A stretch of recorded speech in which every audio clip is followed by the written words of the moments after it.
Dr. Johnston, can you share a little bit about your parents' journey with hospice care from Applegate?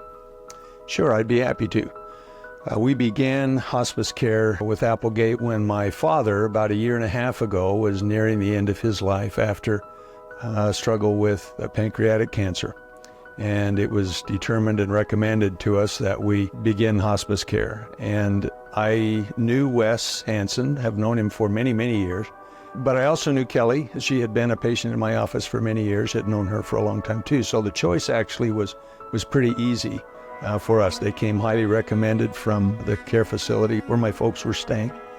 And so we began with them and were pleased with the care that we received. They helped my dad as he neared the end of his life with some comfort care and helped support us emotionally and so forth to understand what the process was going to be for the end of his life. And then when he passed, they were there immediately and were there and very supportive in that process.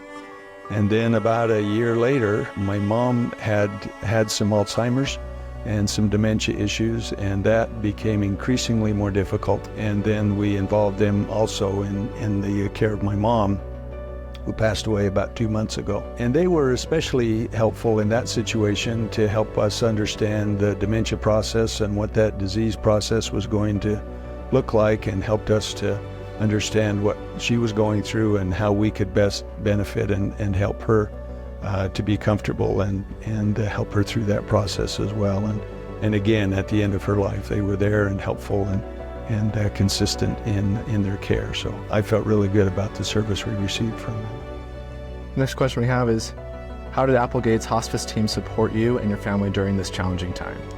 Well, we had support from nursing. They made regular visits and reported to us. We ended up having a text group that was really handy. Whenever a nurse made a visit or a CNA made a visit to one of our parents, we developed this text group, so we all stayed informed, and that was really helpful. I had a sister that was out of state.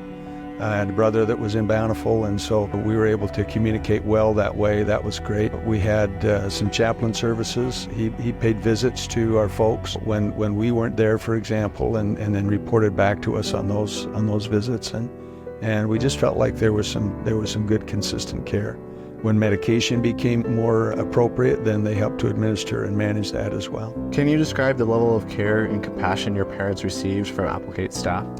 We really felt like they took a genuine interest in my folks and in us also. Just felt like there was good communication there and that it was genuine. How did Applegate help you and your family navigate the emotional and practical aspects of end-of-life care? End-of-life care involves some things that can be very unpleasant in terms of personal hygiene, personal care for the individual who is nearing the end of their life, and they took care of those things easily and very competently.